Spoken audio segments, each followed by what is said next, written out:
Today we have an evangelist, leading marketeer, and a trailblazing entrepreneur, a product of Silicon Valley, none other than Guy Kawasaki. Welcome to the show. Thank you. Very well done. Yeah, I give that a good 8.5 out of 10, Martin, for an intro. Well, I appreciate that. Thanks very much. All right, let's start with a somewhat provocative question, and let's just talk about the present day. What do you think? Is it a good or bad time to start a company, Guy? I can't make the case it's a great time, but my observation is that bad times create great companies. And also the flip side, great times create bad companies.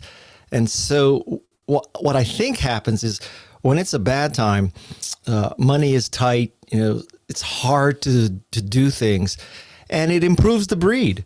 A true entrepreneur is going to start a company when he or she is going to start a company.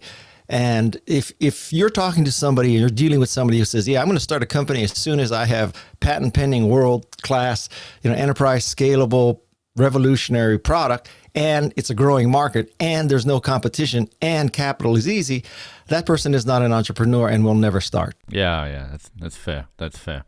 And so we're going to get into a lot of detail around passion, opportunity, timing, roadmap, all that good stuff. But what are the trends you're seeing right now? Separate the pandemic, but what do you think is really hot right now for startups?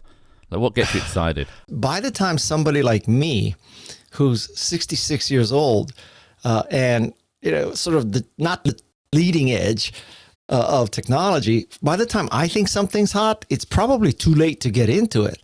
So truly, the question is better asked of two guys in a garage, two gals in a garage, a guy and a gal in a garage, or in a dorm room, or in an apartment. This is all pre-pandemic, of course, about what they are trying to do, because that's the leading edge of technology.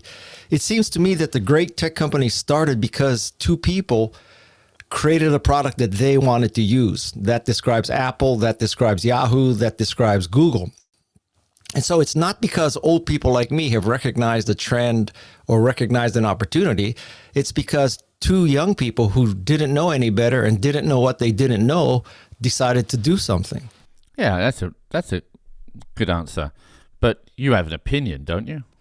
I have an opinion, but opinions are like orifices. Everybody has one. So what we're seeing is what's coming up on your radar. Look at people like Elon Musk. I mean, I don't think they're making intellectual decisions based on market research about what to do and what to invent. I think it's based on their gut, their vision, their passion. Yeah. I think that's true. I mean, if I look at my background, I'm starting from a point of curiosity, then I'm looking for validation, and if I'm still passionate and interested, then I'll go and invest in it. I think great companies start because the entrepreneurs ask very simple questions like, is there a better way? Or isn't this interesting? Or, my favorite question to ask is therefore what? And by that, I mean, you look at what conditions are evolving, and you ask yourself, well, therefore, what companies will be necessary? So to go back in history, let's say that you saw the growth of cell phones, and you figured out that cell phones are getting more and more common. They are getting smaller. They have cameras in them, and they're connected to a data network. Therefore, what? Therefore, you start Instagram to share pictures. So that's the kind of insight that builds an Instagram, by asking, therefore, what? So we're in a pandemic in 2021, which has changed a lot of the landscape. Therefore, what? Well, therefore, online education, therefore, virtual meetings, therefore, reducing dependence on manufacturing from all over the world, where so many things could go wrong, whether it's a trade war between the United States and China, or storms in a wide part of the United States. You're trying to reduce the exposure you have to some of these risks. And the concept before was, every widget in every color, in every size, in every possible configuration, made in the cheapest place we can find in China. Maybe that's not such a good philosophy anymore. Yeah, one of the ways also to look at an extension of what you're saying is, how do we redefine what we're seeing? So you can shine a lens on things. How do you redefine human connection? How do you redefine collaboration? Out of this become splinter opportunities. Clubhouse becomes Clubhouse video, and That has completely changed because it used to be, let's jump on a plane and go to Beijing or go to Shanghai. Now it's all virtual. Arguably, I have to say I like it better. I have not been on an airplane since about March. And if I never get on another airplane, it would be fine with me. So I'm cool. it's impossible for me, but I've dreamed about that outcome. But it's just not reality for me. But I hear you. Wait, you dream about the outcome of not flying or flying? Not flying. Oh, yeah. Yeah. No, I live between New York and London, and I have an aircraft business. I love flying. I love aviation, but I don't like turbulence. I'm also getting tired. So I just if I could do without it, I would. But it would be a different world. Let's talk about entrepreneurs starting a business or people that are already out there looking for their growth. Before we get into a lot of detail, is there like one thing in your career like you'd say, this is what I'd tell entrepreneurs? Like, Can I have two things? yeah, of course you can. Long-winded American. So the first thing is that usually your current customer can't tell you how to truly innovate. That if you're selling them Apple IIs, they're not going to describe a Macintosh.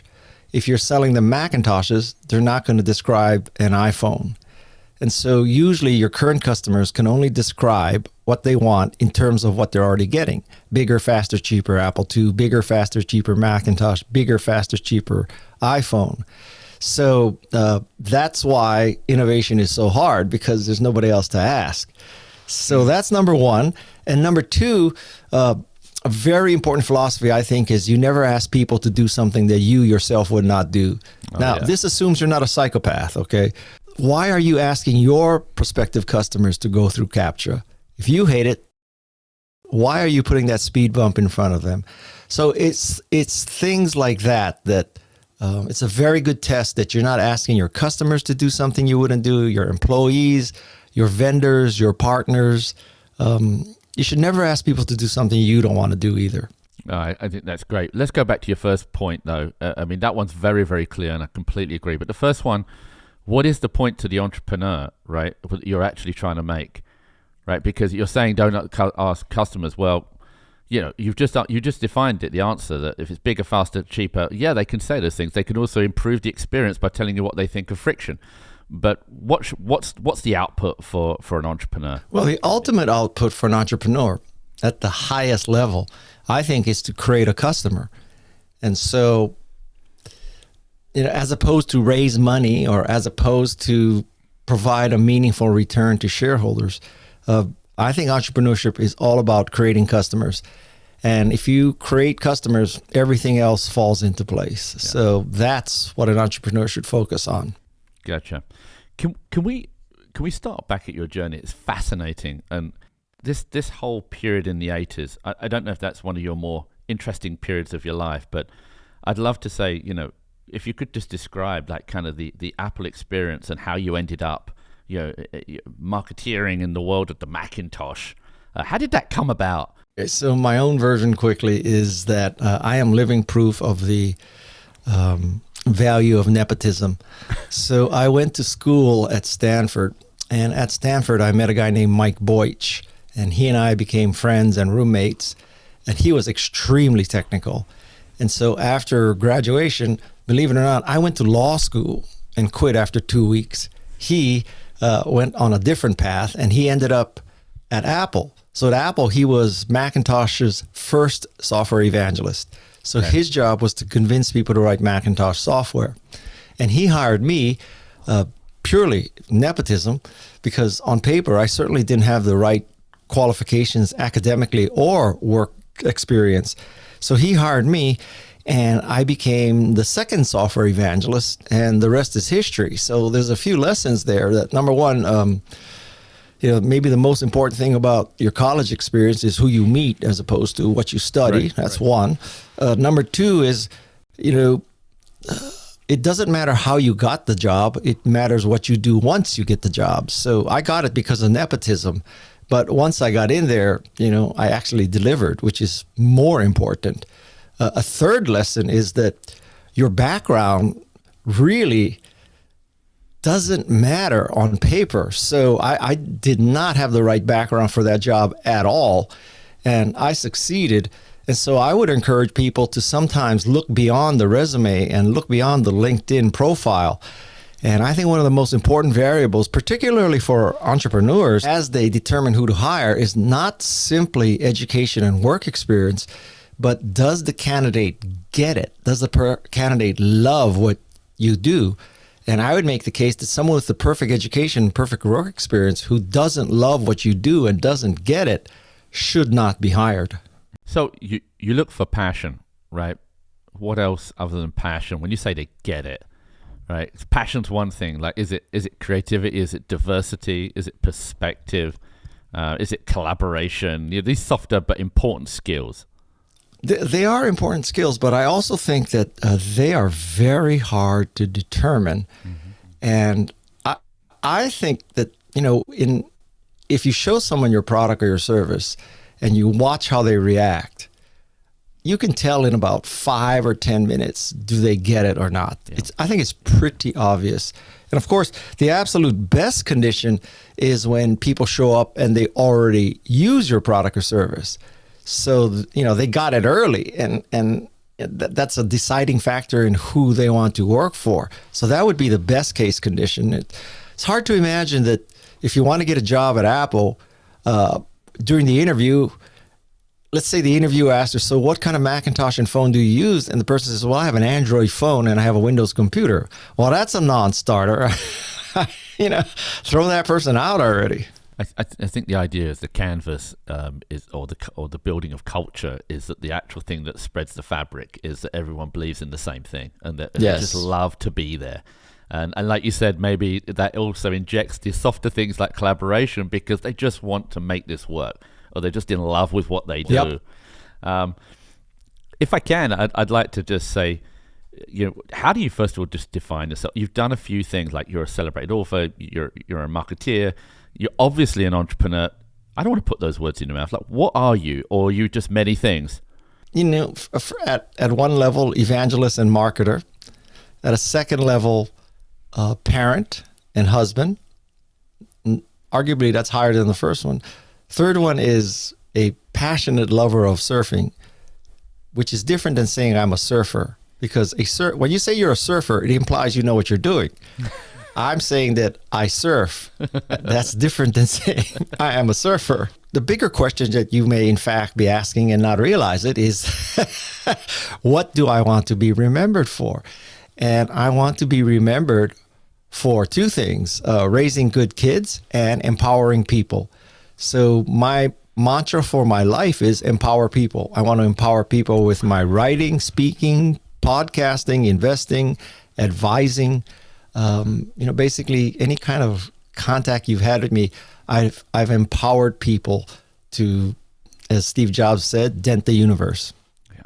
I mean, that was like an epitaph, right? But right. And listen, you're still going strong, and that might be at the end of the podcast, but I totally get it. I mean, you want to elevate people, elevate their lives through your work. Yes. Right? So throughout your journey, and we'll go through the journey into some more entrepreneurial stuff, I'm interested to know what struck you most about your career, because as you sprinkle through your writings and your entrepreneurial pursuits, your venture capital, I'm not asking you to connect the dots like George, but what is that one thing, if there is one thing, where you think, well, this has affected my life and this is what I want to do different? Well, I would have to say from the outside looking in, I'm an enigma. I mean, I never had this plan. I was born in Honolulu, Hawaii, and just because of a 6th grade teacher who encouraged my parents to take me out of the public school system and put me into the private school, college prep system, that changed the arc of my life. Were it not for her conversation with my parents and my parents willing to sacrifice to give me that private school education, I would not be here. So, that's the very start. And then there's this serendipitous Stanford roommate who got me a job in Macintosh division, and then the rest is history. So I can't tell you that I ever had a plan. And then, in the middle of all that, I became a writer. I've written 15 books. So if you had told me in 1972 when I graduated from high school that you're going to become a writer and a speaker and a podcaster, and you're going to work for a high-tech company and become chief evangelist of a unicorn out of Australia, I would have told you you're nuts. That, that's just not the arc of my life. You've talked about working with Steve Jobs, and I'm interested to know what made you think he was a visionary, and did anything rub off on you? Well, I think that in one's career, if you do one big thing, you are in the rare air already, right? Yeah. But if you look at Apple, and I'll take Apple in general, not just Steve Jobs, but let's face it, he's responsible for most of it.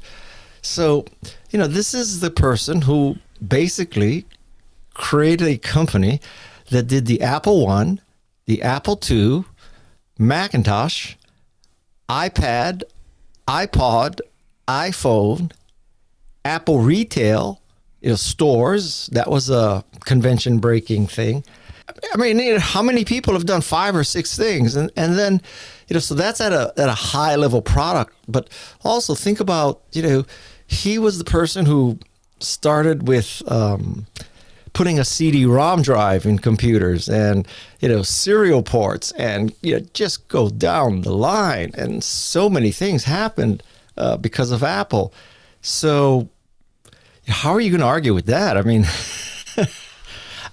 some people who've done any one of those things would declare victory and honestly should declare victory. But Steve did 4, 5, 6 of those things. That's, when 6 people tell you you're drunk, you catch a cab. Well, when you do 6 great things, you're pretty much a visionary. I mean, there's no question. And I would say the only person who's like that so far is Elon Musk. Was there any time where you're spending all that quality time with him as chief evangelist where certain things that he'd do or attributes to his approach or his outlook rubbed off on you and steered you as you left the company? Well, he has a fantastic influence on me, and not necessarily in the way you might assume, which is basically he scared the shit out of me. So he did not suffer fools, if you know what I mean, and he would not hesitate to humiliate you. Not because he wanted to humiliate you, it was just his way. He wasn't impolite, he was apolite. Just like you can, he was just like some people are not immoral, they're amoral. Well, he was apolite, and he was just a what you see is what you get kind of guy.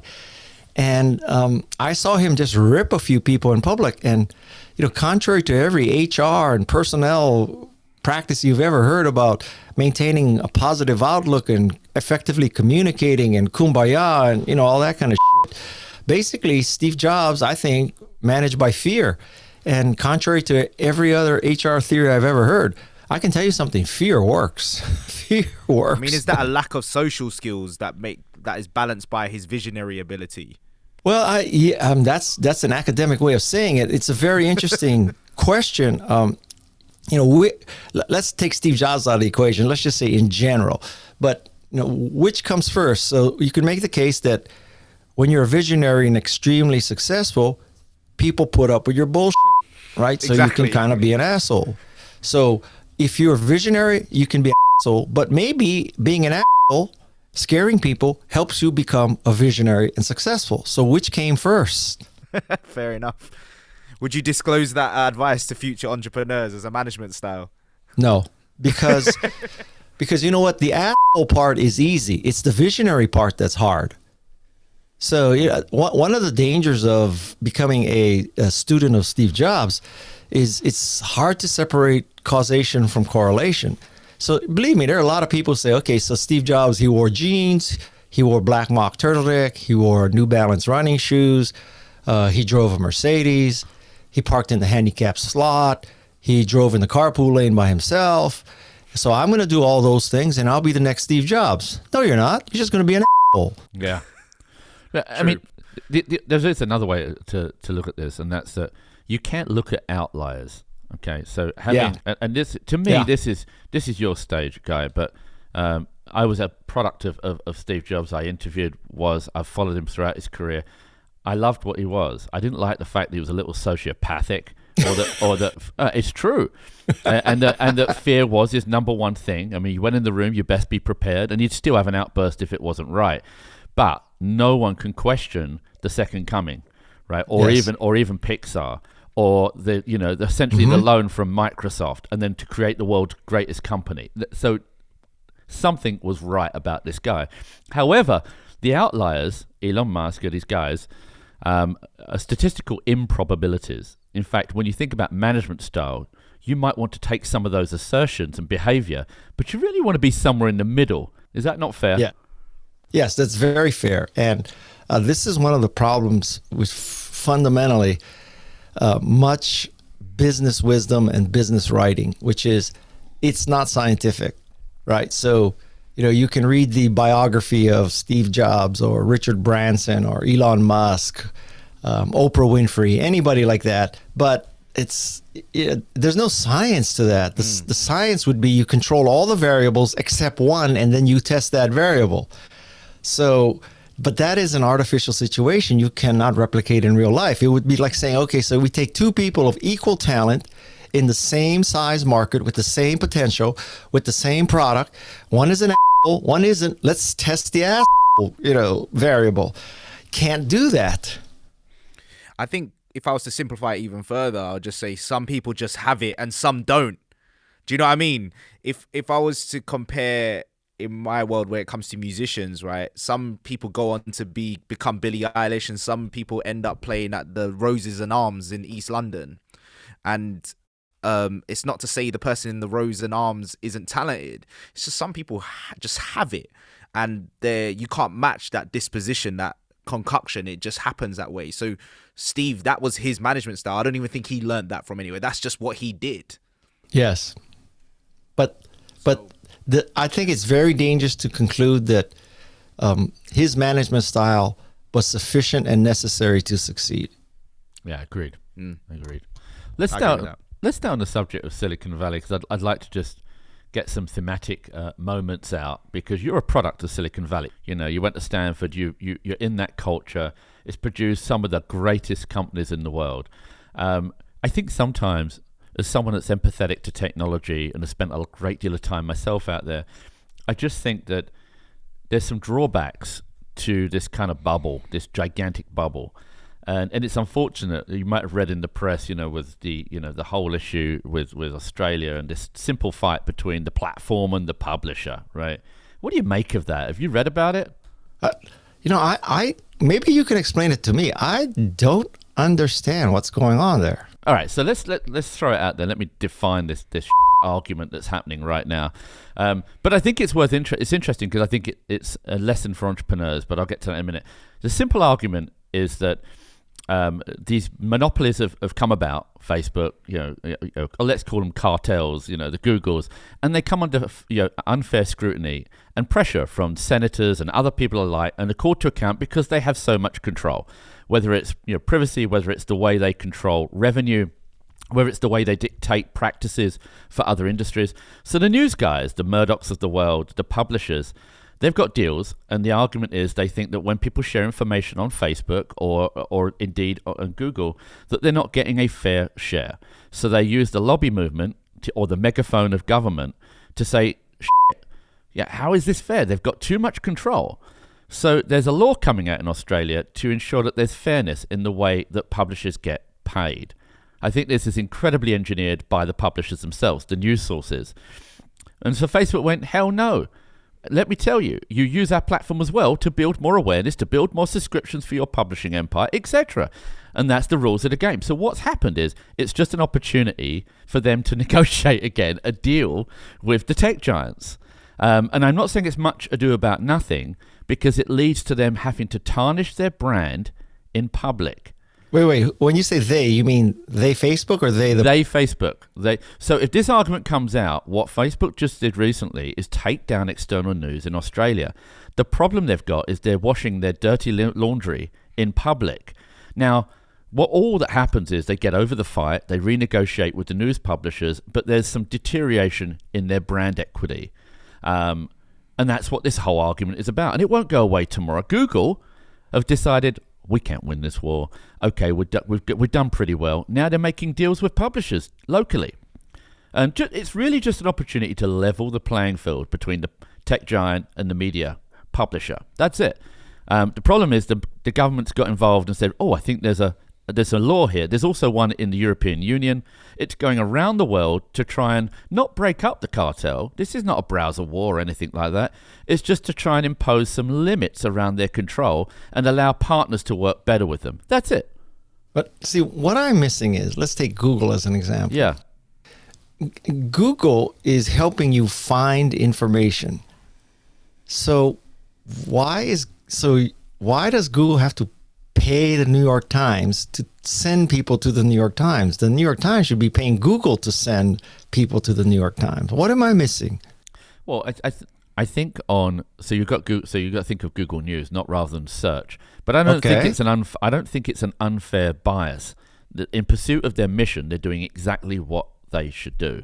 A better example would be the Facebook situation that's happening right now. And by the way, Google's conceded. They're making deals, brand new publishing deals with the Murdoch Corporation, with local Australian news, doing the same in Europe. So they've decided, let's flatten it and just have a better negotiation between the publisher and the platform. Facebook decided, we don't like this because we think we're giving you a lot of press, we're sharing your news, and now you complain about the way the users share it? That's their argument. So if you don't like it, we'll switch it off, and it will affect the people that use our platform, and you won't get any awareness whatsoever. And so but the argument is that they want to be paid more by Facebook. It's hard to feel sorry for either Rupert Murdoch or Mark Zuckerberg. You know, I'd have to think about that. Whose side should I take in that argument? I'm going to throw it out there. I just think it's an argument much ado about nothing. But if you're an entrepreneur, you don't want to have your brand equity tarnished in the press. So, I'm going to give you a great example. 14 months. Right, 220 billion, Facebook with the Senate hearings, and when he immediately said, well, this is going to change our algorithm and we're going to make less revenue. This was the upshot of it, and all of a sudden you saw some short selling, and their market cap took a while to rebuild. That's a rash example of losing brand equity because trust wasn't with Facebook.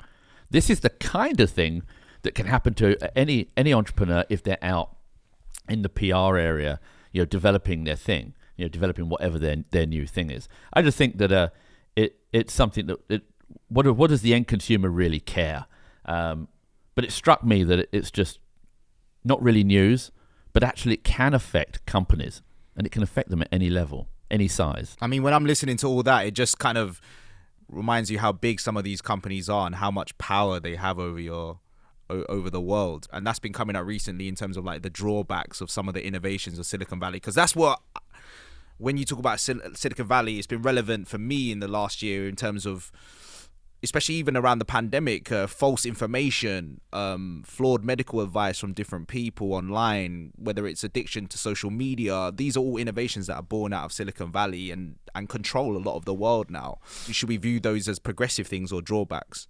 Well, but, whenever somebody says Facebook and Google and, Apple, put anybody, Amazon, they're cartels and they're monopolies, I just don't understand that, because nobody's forcing you to use Facebook. If you don't like Facebook, don't use it. It's not like they're the only supplier of electricity or gasoline or water.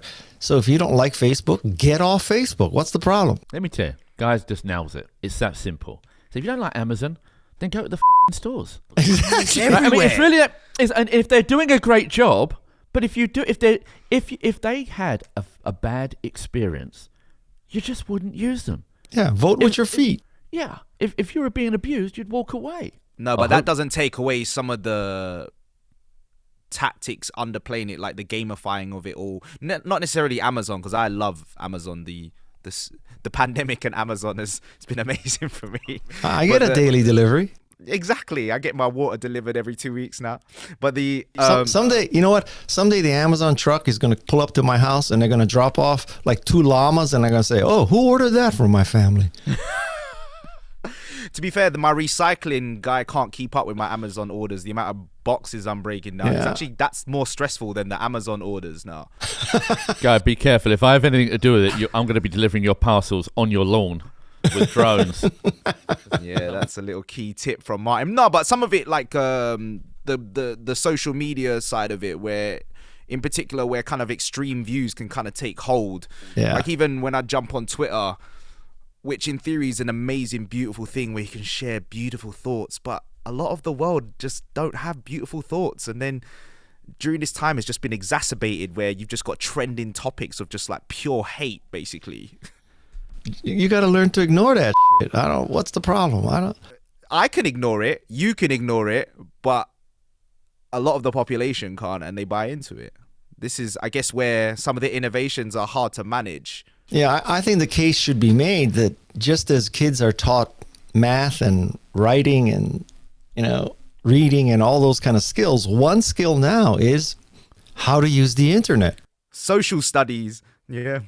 I would make the case it's more important to learn how to use the internet than how to do algebra. I mean, you could say that there's a case in point, right? So students should learn that just because an organization is a .org, it doesn't mean that they're a good organization doing good in the world, because any clown with $20 can get a .org, right? So you could be, whitenazi.org. That doesn't mean that that's a good thing. So, some of these really basic things need to be taught. That's a profound idea, to be fair. I haven't heard that one. I'm a profound guy. He's the guy. Damn. But you know what? I gotta say, this whole like, let's break them up. Big companies are bad. They're monopolies. If you don't like Amazon, don't use Amazon. I mean, my idea for Amazon was that we should recruit Amazon to administer vaccinations, because there's no doubt in my mind, if you said, Amazon, you do the vaccination, everybody in America would be vaccinated in a week. That truck would be pulling up, the driver would get out, nurse would get out, they'd jab you, wait 15 minutes and gone. And then while you're there, put the chip in me too with the vaccination. So when I think of ordering something on Amazon, it already gets ordered. I love that. I'm hearing brain-machine interfaces, doing away with any clinical trials and hygiene, and putting on the back of an electric vehicle. Something is wrong with this picture. It's unreal. I love it. I mean, that's not actually a bad idea to get. Oh, if Bezos was to take over a vaccinate. No, look. Let's be real. He's joking with you. I'd be up for Amazon delivering me my vaccination. Let's talk about. Obviously you're a thought leader on entrepreneurship. You wrote The Art of the Start. You're an entrepreneur yourself, a marketer. You're in this bloody culture that's just, it's all they can think about, right? A big small town, right? What is it that you think are in the mindset of an entrepreneur? How would you define what you think are the main characteristics? I think that the main characteristic of an entrepreneur is that you fundamentally believe that the glass is half full, not half empty, that despite negativity and doubt, you can achieve things, that the world can and should be a better place, and that two guys in a garage, two gals in a garage, or a guy and a gal in a garage can be the next very successful company. And it's fundamentally optimistic. This is not to say that an entrepreneur has no doubts, because if you don't have doubts, you're delusional, and you should be paranoid, because you're in for a very competitive life and a very trying, challenging career path. But I think it's fundamentally optimistic, and the willingness to try, a growth mindset, that you're not stuck in the class that you were born in, you're not stuck in the circumstances you're born in, and that you can progress up and down the class structure. Yeah. So that's a mindset. What do you think are the success traits? Like what are the, there's obviously, I think I coined years ago 22, but you can put any number on this, right? You can 22? 22, yeah. There's 22 characteristics? Traits. Traits? Characteristics are not really traits, right? Characteristics could be mindset, they're adjectives, right? But like risk resiliency, customer advocacy, right? I think if you come up with a list of 22, it defeats the purpose, because that's like mind-boggling. It's too many. I think that, I think if you subjugate them, you're right, you can get some confusion from them, but they're pretty distinct. But you can have, give me 3 or 4. What are the things that you think are most important? Number 1 is grit. Okay. And number 2 is luck. And that's all you need. What do you mean? That's not a fucking trait. It's luck. You can't generate it. You can't have trait as a luck. Luck as a trait. Dude, I want that. Tell me how I can be born with that. Be gritty. Luck. Grit is resiliency. I get it. But you got to work hard. And guess what? When you work hard and you're resilient, You You drop a get bit of luck lucky. in there. We're going to go down a little rat hole here, but I just read a manuscript of a book called Working Backwards, and it's by a guy named Colin Breyer. So he was chief of staff of Jeff Bezos. And oh, what a fascinating book. I think that may be the most important management book I've read in 10 years. And one of the key concepts, obviously, because the book is called Working Backwards, is the concept that you work backwards from the customer as opposed to forward from your capabilities. Yep. So you may be able to make a widget, but that doesn't matter. What you have to figure out is what does the customer want, and then work backwards from the customer. And I think that is simple, but such a devastating, important insight that you start with the customer and work backwards. You don't start with your capabilities and work forward. But then don't you puncture your chances for innovation if you're trying, because the customer will just want it bigger, better, faster, stronger. But I'm saying that you have to work backwards from the customer, what the customer wants or needs. I did not say that the customer can articulate that, right? So you could say that Steve worked back from the customer knowing that they would need a graphical user interface computer that they could use by themselves, even though they were not articulating that. So then you're saying the skill set of an entrepreneur is to get that information and then read between the lines. Or maybe you're Steve Jobs and you build whatever the hell you want, and then you convince everybody that they did want that. That's another way you could do it. But that's only Steve Jobs could pull that off. But also that's a bit of a common myth, in as much that it speaks to his very first time he said that. It sounded like he was devoid of customer feedback, ratings, or surveys. So the idea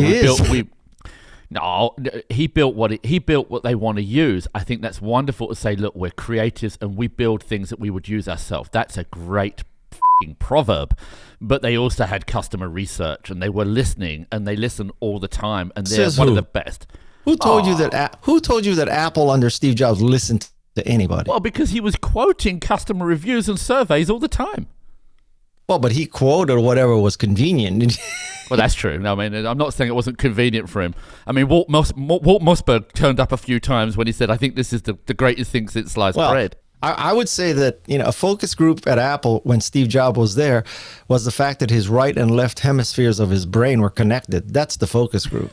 Richard Branson famously said, in fact, I interviewed him years ago in Jacksonville about this, and he turned around and said, look, I come up with ideas out of broken experiences. I get on the plane and I think, God, this is awful. I don't want this experience, so I'm going to redefine the red outfits and the manicuring on the flight and everything. So he just observed these experiences and said, how do we re-engineer that? How do we just do something better?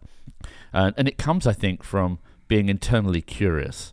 How important do you think that kind of curiosity is for entrepreneurs? Oh, I think it's crucial. I mean, as they say, there must be a better way. That defined Apple, I think. There must be a better way than a mini computer. There must be a better way than a Sony Walkman. I mean, there must be a better way than going into a big box computer store that they have people who last week were driving cabs now telling you which computer to buy. So that's the Apple Store, right? So there must be a better way is pretty rock solid way to do it. Yeah. I loved that Apple Store. When that came out, I thought, wow. But where's it going now? I mean, it's already transformed everything. What are they going to do? Open it up and create amphitheaters for Romans and have a few gladiatorial fights? I mean, that's what the marketplace is, right? What does that have to do with an Apple Store? What? Are you kidding? What they're doing is unreal, right? They went with these. Do you think it's harder to innovate now, though? Well, no, I'm not saying that. I'm saying that the stores are amazing, right? They redefined the consumer experience. And the idea was put the products among everyone and let everyone be able to serve them wherever they are. I love this many-to-many relationship. It's unreal. And then all of a sudden, the top exec went left, and they said, how can we create more common places? Before the pandemic, they started to open up the stores, right? So you could create cultural events and other things to bring it to the outside. And this is their vision, and I think it's fantastic. And it gets me to think, where is this going? Because we only think in malls. But I'm trying to figure out, what do they want? A train going through the store? I don't know. I think you should be thinking about other things. I can't help you. I'm internally curious about this stuff. Let's go on to leadership. Leadership's different to traits, right? What would you tell an entrepreneur, or perhaps what you've done yourself in your life? What do you think they need to do as a leader in order to kind of just survive being an entrepreneur? Because it's kind of scary, right? Well, I think that, first of all, a leader can never have a bad day. No matter how bad your day is, you cannot have a bad day. That's number one.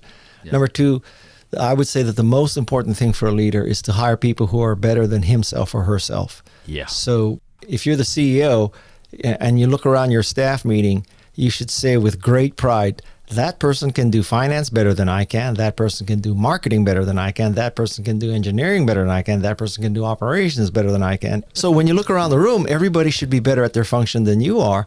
That should be a source of great pride. We should be so lucky that leaders thought like that. It's like me saying, look, I'm so grateful you're here, which I am, right? Because you've got an interesting perspective. You have to tell them, right? This is the important thing about leadership, is to relay that you're not just sapping their energy or insulting them. You're actually saying, thank you for that insight, because we is smarter than me, right? I'm glad I hear it from you because you're good at this. Well, what we used to say in the Macintosh division is that A players hire A players, but B players hire C players, and C players hire D players. So as soon as you start hiring B players, you're going to soon see Z players, and that's what we call the bozo explosion. Can you define that? I like the bozo explosion. Come on, give us a bit more of a definition. I like that. What more do you need to know? Well, a bozo, He's basically saying people get thicker and thicker as they go. Well, okay. Yes. I don't want to challenge this dichotomy, but I would argue that the banks out there say that they want to hire people that can ultimately improve themselves and become leaders, and everyone's going to be the CEO of their life. The CEO is a manager, and they're going to climb Who to the says top. this? Banks say that. I was at JP Morgan. This was all they talked about. But actually, there's something in large organizations where you want talented, great people. But there are unfortunately, organ grinders that shouldn't be perceived as organ grinders that don't need to actually be like that. Right? They can be flatter and they can be loyal and they can be competent, but not everyone's going to move at the same speed. I mean, that would be the point. They're not bozos. I don't know if you should use large investment banks as the example of innovation and entrepreneurship. Hell yeah. Well, I guess that's a good point. But then the fintech movement's proving us wrong, right? I mean, they've got the largest data pool in the world, but I agree.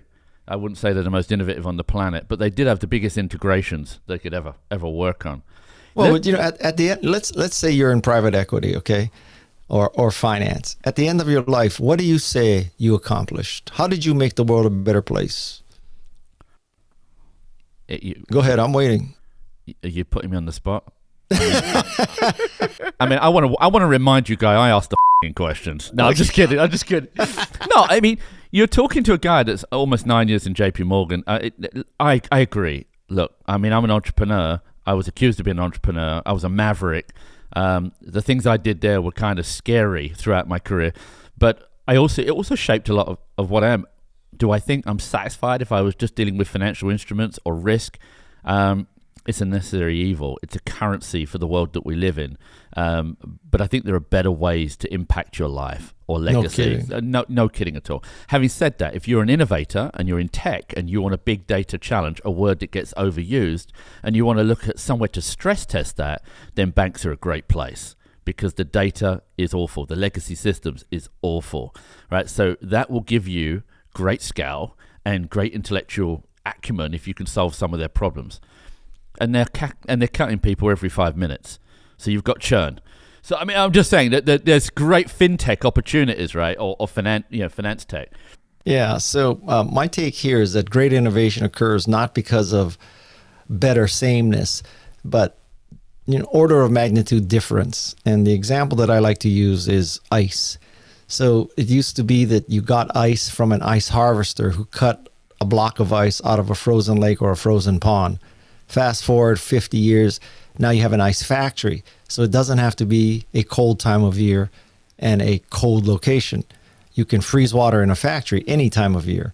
Jump another 50 years, and now you have a refrigerator curve. And now you have your own personal ice factory.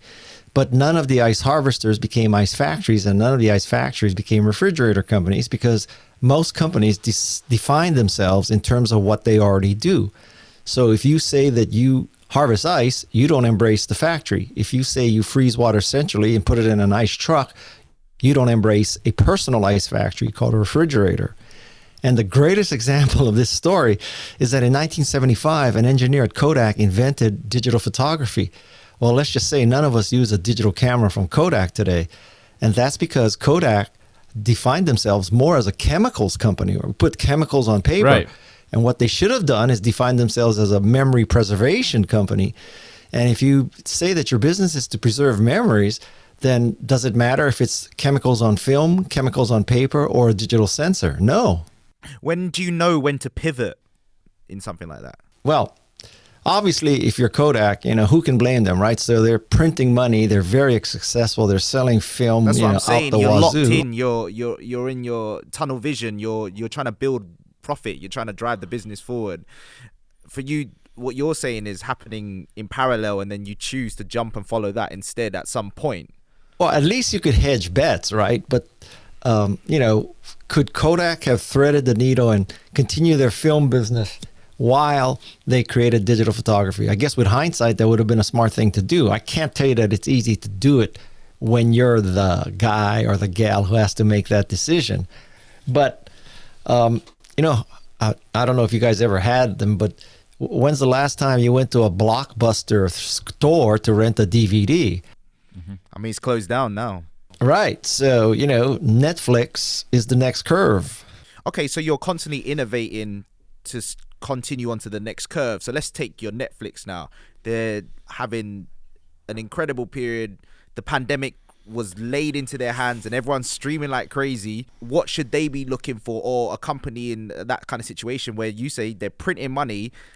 How do you spot when is the time to look at the next curve? Are there some signals? Are there like little litmus tests? Do you know what I'm saying? Or do you just run R&D the whole time? That's why it's easier to be the guest on a podcast than to be the CEO of Netflix. True. Although you've coined the name, I like it. I'm just thinking about how I can attribute it. So I'm thinking, okay, I'm knocking out songs that are traveling, things are doing well. What do I do now? Do I try and invent the next Spotify alongside trying to have my next hit? Well, let's apply this to podcasting, right? So you could define podcasting as we get guests, we record it, we edit it, we sound design it, and we put it up and people download it.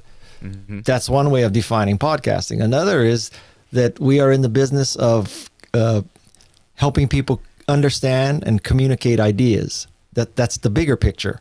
So now, I could make the case that maybe something that's the new buzzword here is social audio. So maybe social audio, i.e. Clubhouse, is the next curve in podcasting, right? And this is a stretch here, but thinking 1975, if somebody said, digital photography is the next curve in photography in the middle of selling film.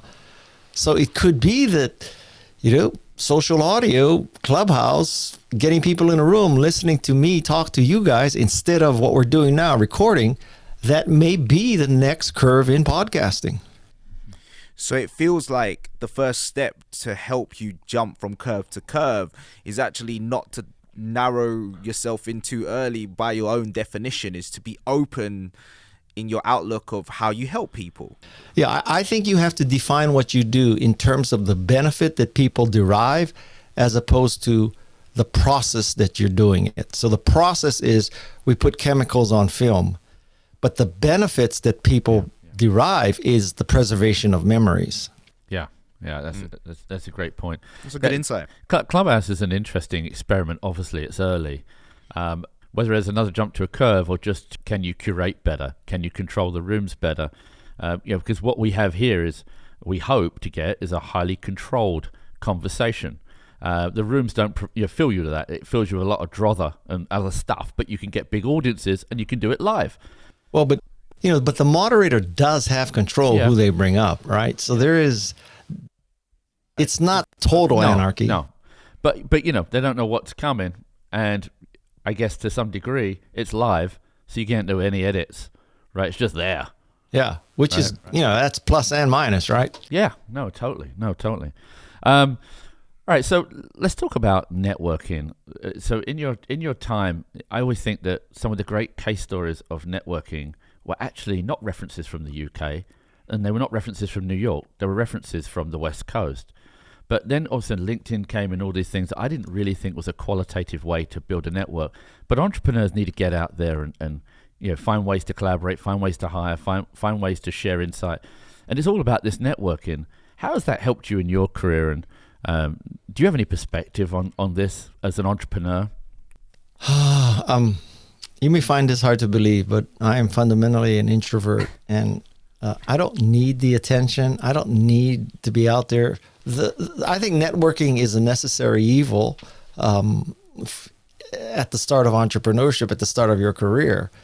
And the interesting thing is, how does the pandemic affect that? Because obviously we're not all going to mixers right now, although I hate mixers anyway, so I never used to go to them. So Preach. I think many people, you knock social media as much as you like. I have hundreds, if not thousands, of relationships with people that could never have happened without social media. So for all the bitching about social media, I'm not one of those people. I think social media has been fantastic. Do you think that social media is kind of something that's just going to go, or do you think there's going to be another curve?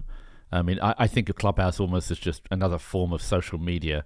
Yes. But do you think this is something that's just going to ultimately go away, or do you think it's with us for a long time? Well, hard to imagine that social media is going to go away. I mean, that horse is out of the barn and procreating. So, and it provides too much utility. I mean, you can focus on the negatives of social media, right? So, that's how they assemble the riot in the Capitol, or that's where pedophiles hang out, or there's plenty. That's where abuse, and that's where body shaming and blah blah blah. All these bad things happen, no question. But let us also remember, so many good things happen. Sure. Right? Yeah, back in 1975, the three of us would not be doing this, and we would not be reaching. And what would we be doing? Sending group faxes right now? I mean, how would that have worked? So, or carrier pigeon. Yeah.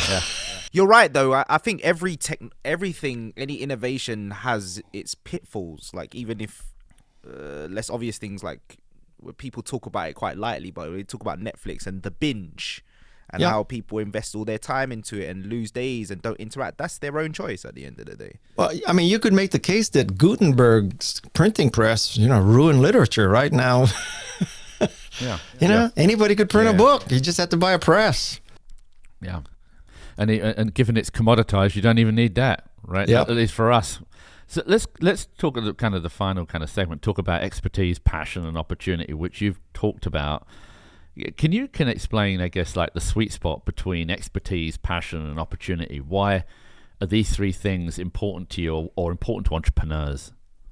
Well, I think the right mental framework for that is to draw a Venn diagram, right? So you draw a Venn diagram that has your interests, and then the opportunities and your expertise, and where they all intersect. That's where you should be, because if you're interested and you're good at something, but there's no opportunity, then there's no future. So you need all three. So I think that's the way to think of it, as a Venn diagram.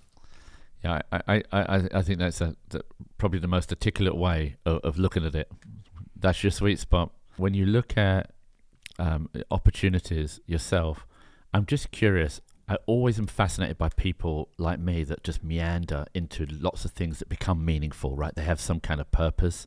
That's me. Me too. Too many investments and multiple companies, and I think to myself, what am I doing? And I can tell you that I was passionate. I have some expertise, and I'm spotting opportunity. What do you think about why you're doing what you're doing, right? Isn't it, one thing's necessity, another one is you're just intensely curious, or you're helping out friends. What is it? I don't have any rational intellectual explanation for what I do. I just fall in love with some stuff, and sometimes I fall in love and sometimes I don't. It's not a science, although, maybe to use the Malcolm Gladwell theory that I've done things for 10,000 hours, so now in a blink I can make a decision. So, did I decide really quickly, or did it take 40 years to get to the point where I can blink and decide? I think it's closer to that My off the cuff, immediate gut reaction is the product of 40 years of trial and error. It's not just a flippant kind of, yeah or no. But along that is you jumping into things, right? You didn't take 40 years to jump into things. You probably did them quite quickly. You fell in love. And I've been more wrong than right. Don't get me wrong. Oh, for sure. As all of us, I want to just think about, or I want you to give us a view, if you can, on what can we be doing while we're in this wonderful transition phase. Like to me, it's probably the best thing has been reflection. Is that while we're changing, we're reflecting, and actually we're finding new things about ourselves and about the kind of way we can be productive. And in many cases, in my case, I'm spending more time with my family than ever. I used to make 75 trips a year. I make 0. Well, if we had proper leadership, we could have nailed this 4 months ago, right? But no, I mean, we decided that it wasn't real, or we decided that masks don't matter, or washing your hands don't matter, or, it was a suppression of my freedom to not be able to go out. Given I live in both places, it astounds me. I share your frustration. But here's the thing, 75 million people. I don't think in politics that it's about the mind. I think it's in the heart. It scares me. But what worries me is that people can't see it, right? That somehow empathy and compassion has been lost in the translation of partisan politics. It's shocking. It is what it is. Well, but I think many of those people have been misled. It's not their fault. I think they've been misled. No. I mean, just to bring it back to startups, though, like for the context of offering something to our listeners, I think what we're trying to get at is this is a difficult time. And as we're saying, it's transitionary and a lot of moving parts. And we've spoken a lot about big subjects here, innovation, the jumping the curve and all these things, which are great and hard to do even in normal conditions. Yes. What tips would you give to people who just have to do their startup now? Because you said it's never a good time, it's never a bad time. Just start. If it's in you, you start. What tips would you give them at this point to be innovative and to launch their startup? So ask yourself the primary question, which is therefore what? Looking at what you see happening, what you think will happen, ask yourself, therefore, what's needed? That would be a rich vein. Another rich vein would be to build the product or service that you yourself want to use, because I think that defined the genesis of Apple, Yahoo, and Google. Really, all the great techs, even Facebook. I think all the great tech companies started because the founders built something that they wanted to use, which is very different than being, quote, market driven and looking at marketing reports that say, in the year 2030, there's going to be a $5 billion shrimp farming software market. So let's go into shrimp farming. Build what you want to use and just hope that you're not the only psychopath in the world who wants to use that product. And remember that the purpose of a company is to create customers. It's not to raise money or make you rich. It's to create customers. If you create enough customers, everything else falls into place.